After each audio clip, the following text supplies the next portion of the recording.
começar então falando para vocês hoje que esses assuntos que envolvem essas questões que nós vamos falar hoje e são um conjunto de assuntos bastante complicados de uma certa forma. Então não são todas as pessoas que ouviram falar sobre essas coisas. Então, o que acontece?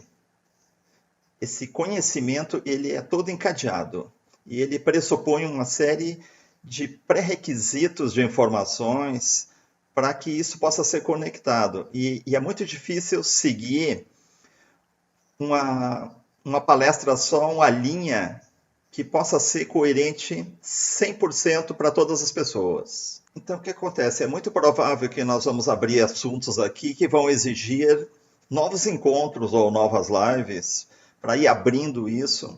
E tudo isso vai formando uma espécie de um quebra-cabeça. São várias pecinhas que depois, então, a gente vai encaixando elas. Então, eu vou compartilhar com vocês uma apresentação que eu uso nos meus cursos para facilitar um pouco a nossa conversa aqui. Então, esses slides aqui que eu vou mostrar para vocês, eles se referem a materiais que eu uso nos cursos que eu tenho aqui. Então, aqui aparece o nome Exórdio, isso aqui é o nome do meu projeto aqui em Curitiba. E o assunto que nós vamos falar, então, é sobre o mental superior, que é um assunto complicado para algumas pessoas, né? Então, para entender realmente o que é essa história de mental superior e inferior, você tem que praticamente conhecer toda a estrutura tecnológica que envolve as nossas encarnações aqui na Terra. E também conhecer toda a história que nos levou ao processo de estar aqui nessas encarnações aqui. Então, às vezes é bastante difícil a gente falar sobre isso, porque vocês que não é um assunto que tem um trânsito muito livre, né, do ponto de vista espiritual. Né? As explicações que existem sobre essas coisas, elas são bem singelas, elas não vão a fundo mesmo, o que de fato essas coisas então representam. Então, há muita censura do lado de lá. Quando eu falo lado de lá, eu vou falar eles, tá? Estou me referindo então a isso que a gente chamaria de espiritualidade. Mas entre aspas isso, tá? Porque à medida que a gente vai evoluindo nos assuntos, então vocês vão perceber que existe um outro contexto por trás disso que se chama de espiritualidade. Mas existe muito sigilo de informação do lado de lá, então. E a gente vai chamar isso de censura, então, aqui. E essa censura, então, ela é sempre comentada por pessoas que divulgam informação e que têm acesso, que vem desse outro lado de lá. Então, de certa forma, toda a espiritualidade, ela é proibida de fazer fofoca, vamos dizer, desses assuntos do lado de lá, aqui para a humanidade da Terra. Sobre essas estruturas que mantêm os humanos aqui encarnados na Terra. Então vocês vão dizer, mas como que a espiritualidade vai ter sigilo e ocultar certas coisas, né? Então, se vocês lerem, por exemplo, o livro Nosso Lar, vocês vão ver isso lá.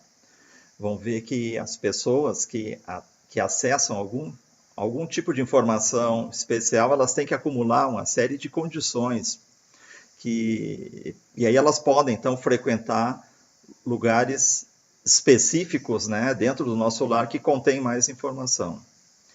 Então, tem que ter algum tipo eles chamam de créditos lá, de bônus hora.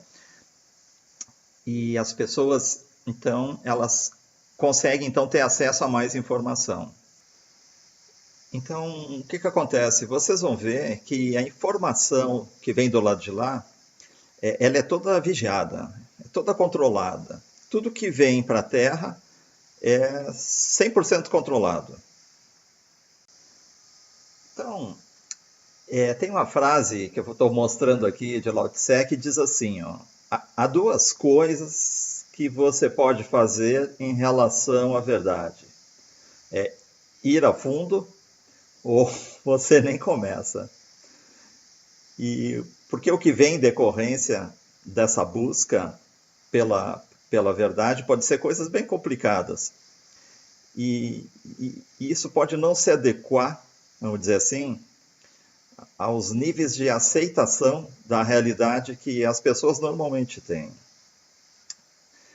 Então, eu chamo essas coisas, aqui nos cursos que eu dou, um desses cursos se chama ON, a Física da Realidade, onde se estuda esse tipo de assunto. Então, é sobre a mecânica e a lógica que está instalado nessa realidade que envolve nós aqui na Terra. Então, eu chamo essas coisas de as histórias que a vovó não contava, que são algumas coisas que são explicações que elas não estão em livros. Então vem a pergunta, mas então de onde que vêm essas explicações se elas não estão nos livros, certo? Bom, então eu vou passar aqui para vocês, eu queria que vocês assistissem esse fragmento dessa animação que está aqui.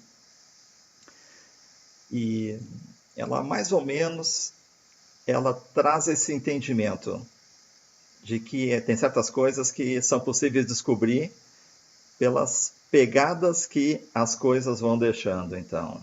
E se você perseguir essas pegadas, então, você consegue ir montando o quebra-cabeça. Então, o que acontece nessa história? Eu vou pegar essa frase aqui do Montaigne e vou colocar aqui. Ela diz assim: Senhores, eu fiz apenas um ramalhete de flores escolhidas. Nele, nada existe de meu, a não ser o laço que as prende. E muitas coisas da espiritualidade, elas são assim. As chaves, elas estão espalhadas entre muitas pessoas.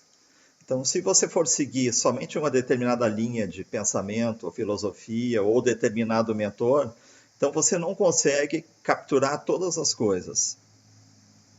Então, na medida que tu começa a colecionar informação, então você vai começar a achar aquelas pegadas na areia. A Alice Bailey, ela tem um livro que é chamado A Exteriorização da Hierarquia. E essa obra fala exclusivamente, então, sobre as políticas espirituais que estavam planejadas para serem implantadas aqui na Terra. E essa literatura é mais ou menos dos anos 40. Se vocês forem fuçar nessas coisas, vocês vão ver, então, que é uma das literaturas mais antigas que se ouve falar sobre nova ordem mundial, sobre governo único mundial. Então, vocês vão ver que essas coisas fazem parte de planejamentos do plano espiritual. E a Alice Bailey fala, nesse livro ela diz que tu conhecer espiritualidade é algo apavorante. E por que ela fala isso? É porque a realidade que está por trás, ela não é do jeito que se apresenta para nós. Esse é um grande problema. Né? E essa censura que tem no mundo espiritual, para que a informação chegue até nós, então ela impede que a gente entre em contato com essa parte do que seria a realidade real de tudo. Então, nem a materialidade, que é isso que é percebido por nós pelos 5 sentidos, ela é isso que nós percebemos, e nem isso que se apresenta para nós como espiritualidade também é exatamente isso como se apresenta. Bom, então, eu vou colocar aqui na tela, vou começar uma explicação para vocês, e nós vamos mexer então em alguns conceitos. Nós vamos falar sobre Nebadon e a questão da matrix terrena. Então, não se estressem com esses nomes, e nem se vocês estão entendendo ou não estão entendendo, porque no momento que a gente vai avançando, então as coisas começam a ficar melhor e vocês vão se situando. Então, essa é mais uma das histórias então, que a vovó não contava. Então, existe uma realidade que ela está revelada no livro de Urântia, que se chama a realidade de Avona. Então, se nós seguirmos as pegadas na areia, essa realidade chamada Avona, e mais especificamente, numa sublocalidade dessa realidade que se chama Nebadon, vocês vão ouvir esses nomes muito, então isso faz parte da nossa origem imediata, podemos dizer assim, origem espiritual. Então, percebam que o sigilo é muito grande de informação, nós não temos acesso a tudo, nós conseguimos ir até determinado ponto, onde é possível rastrear essas nossas origens e o que nós estamos fazendo aqui nesse ambiente chamado Terra. E nessa realidade, então, chamado Nebadon, eu vou chamar aqui de realidade real. E essa realidade não existe lá 3D. Então, alguns autores falam que ela estaria funcionando em 5D ou em 6D, outros em 6D. Que são faixas de frequência de existências materiais que estão frequencialmente acima da nossa estrutura atômica aqui. Então, o que tem nessa realidade? Basicamente, são um conjunto de muitas e muitas civilizações de alta tecnologia. Vivem em ambientes multirraciais. Não é algo como o que nós vemos aqui na Terra, que nós só temos a raça humana aqui se relacionando. Né?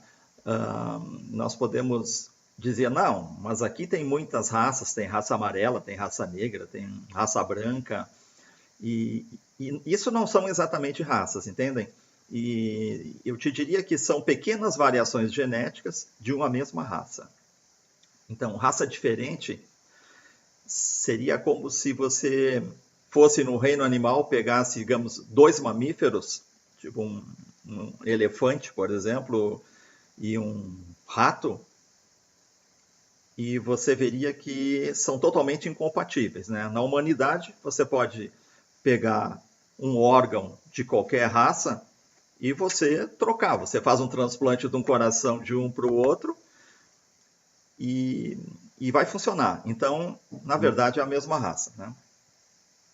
Então, quando a gente olha aquele filme do George Lucas, o Star Wars, Nebadon é mais ou menos aquilo ali. Né? São seres de alta tecnologia, todos diferentes entre eles, convivendo num ambiente conjunto. Né? São vários seres de diversas raças. E essas raças convivendo em relações sociais e políticas também com guerras e competições acontecendo. Então, Nebadon é mais ou menos isso aí. Então, vejam bem, dentro disso que se chama Nebadon, tudo isso é uma zona de pesquisas genéticas. Significa que ali há seres mais inteligentes que eles estão produzindo diferentes experiências genéticas e eles pesquisam uma coisa que a gente ouve aqui falar aqui na Terra com o nome de dualidade. Então, sobre essa história de dualidade, é uma coisa que já dá uma outra live aí. Então, eu não vou entrar em méritos exatamente do que é a dualidade em si. Mas eu vou simplificar e vou dizer assim, ó, que uma consciência na sua natureza original, ela possui um equilíbrio psíquico entre o que seria o lado racional e o lado emocional. Então, você pode ver naquele símbolozinho do Yin e Yang. Então, esse é um símbolo muito antigo que representa esse mecanismo autorregulador. Então, observe o preto, que é o Yin, ele nunca toma conta do círculo. Quando ele começa a crescer dentro do círculo, ele encontra a pontinho branco, que é a sementinha do Yang. Então, ele entrega o controle do círculo, o Yang, que é a parte branca. E essa parte branca vai crescendo, crescendo, vai até encontrar a sementinha do Yin, que é o ponto preto dentro da parte branca. E o ciclo, então, fica permanentemente autorregulado. Isso funcionando num nível psíquico. Então, um ser nessa condição autorregulada, ele nunca consegue ser totalmente razão e nem totalmente emoção. Então, isso, de certa forma, ele limita também o processo de exploração de ambas as facetas, tanto a mental quanto a sensitiva. Então, um ser nessa condição, ele não está em dualidade, ele está em unicidade psíquica. Ele nunca vai ser 100% yang e nem 100% yin. Então, nunca vai ser 100% amor, também nunca chega no processo de 100% força ou crueldade. Então, o que acontece em Nebadon? Eles mexem nos códigos genéticos para que rompa-se em certo percentual esse equilíbrio e possa, então, explorar experiências para o lado mais yin ou para o lado mais yang, fora da linha controlada. Então, o que aconteceu quando eles começaram a fazer isso em Nebadon? Essas raças começaram a explorar muito a polaridade yang e eles começaram a se negativar, começaram a gerar, então, civilizações que eram muito competitivas, com muita tecnologia, e isso gerou uma série de guerras, então. Então, toda essa parte de Nebadon, que gerou essas civilizações que eram muito agressivas, elas acabaram sendo, então, isoladas num vamos chamar assim, algum agrupamento de universo local, e eles chamam de Teta. Então, Teta é exatamente o lugar onde se encontra a nossa Terra, que é onde aconteceu, então, os tais dos exílios. Então, se vocês olharem ali naquela figura, vocês vão ver que essa história dos 4 elementos que representam naturezas psíquicas, elas então são desdobramento dessa dualidade que vem do Yin e Yang. Então, essa condição que se chama 4 elementos, que está na astrologia, a origem dela ela é aqui. Mas essa história é contada com certos romantismos, né? Então, eu vou contar um pouquinho da história que antecede a nossa vivência aqui na Terra, e ela tem a ver com esse contexto que eu estou, então, introduzindo aqui para vocês. Bom, então assim, ó, pessoal, então várias raças participam disso lá em Nebadon, né? Então nós vamos ter alguns nomes conhecidos de vocês, como draconianos, por exemplo, né? Por que eu estou colocando os draconianos aqui na frente? Porque eles são a raça primordial, né? Os draconianos e os reptilianos são as primeiras raças que foram criadas nessas realidades ali, ó. Né? Depois vocês vão ter zetas, greys, acturianos, pleidianos, lirianos, arianos, alfadracos, insectoides, citraques, chopates, apicianos, botei 2 vezes alfadracos ali, mas é dracos e alfadracos. São derivações de raças parecidas, tá? Vocês vão perguntar por que tem uns que estão amarelinhos e os outros estão branquinho ali. Então eu já vou comentar isso com vocês ali, tá? Então, veja, nesse lado direito da tela, eu vou colocar uma outra plataforma de realidade, que eu vou chamar aqui, ó, de sistema holográfico. O que é o sistema holográfico? Basicamente, gente, é um hipercomputador quântico, tá? Que ele foi produzido por algumas civilizações, basicamente pelos arcturianos, pelos pleidianos e pelos sirianos, sendo que os sirianos nunca usaram muito, de fato, esse sistema holográfico de que eu estou falando aqui, tá? Espiritualmente, lá nas literaturas, vocês vão ver isso com o nome de Zona Experimental de Velatropa, né? Marquem esse nome, Velatropa, que daí vocês vão começar a identificar isso em diversas literaturas. E basicamente isso, gente, é uma cópia escaneada do que tinha do lado de cá, de Nebadon, ali do universo Teta, que nós estávamos falando anteriormente. Eles escanearam basicamente a Via Láctea e transferiram essa Via Láctea como se fossem esses scanners, que nós temos a laser, né, que escaneiam todos os ambientes e você leva aquilo para fazer realidades virtuais dentro de computadores, né? Como é que é o nome? Tem um nome aí que o pessoal chama essa tecnologia, eu acho que é LIDAR, ou LIDAR, algo assim. E então, essa parte da direita que eu estou falando para vocês é uma espécie de realidade virtual que foi desenvolvida com base no escaneamento de uma realidade real, que era a do universo Theta, dentro de Nebadon. Gente, se começar a ficar muito complicado, então vocês depois anotem as perguntas, certo?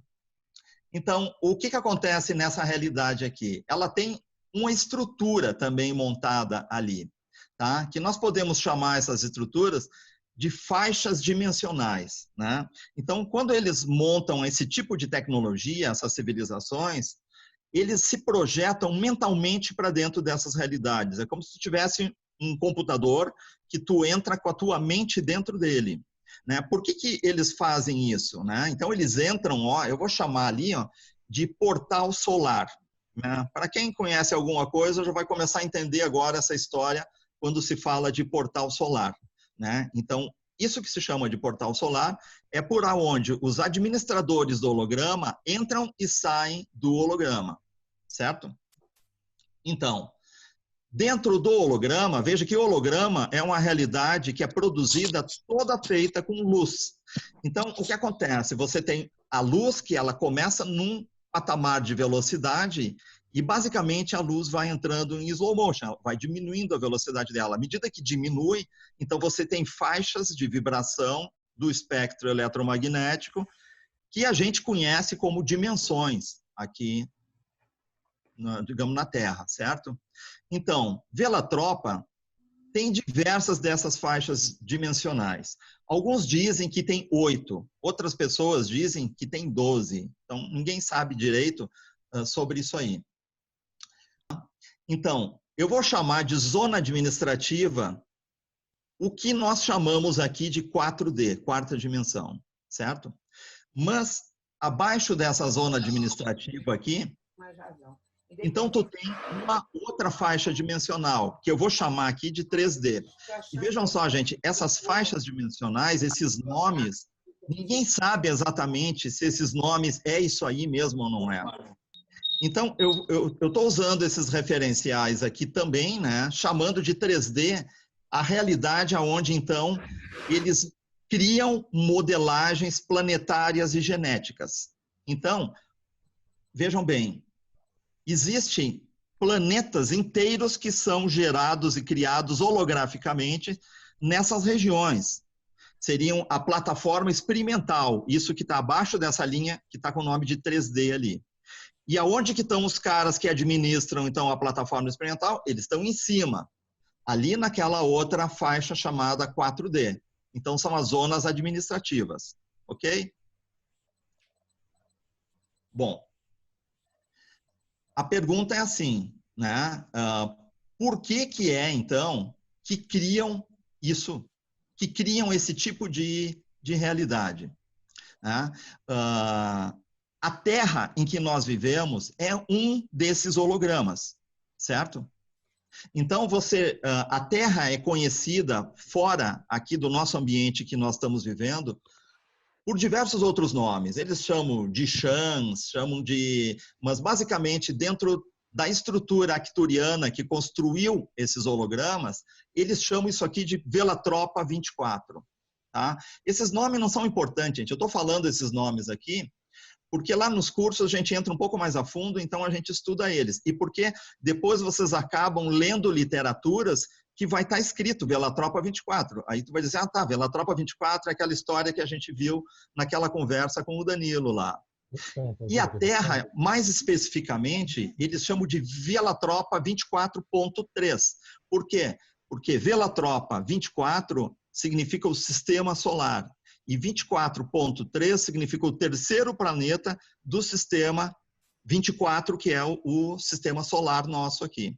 Então, isso aí é cheio de códigos, isso aí, gente. Mas às vezes é legal saber, porque depois você pega nas literaturas e tu começa, então, a te situar nessa bagunça toda.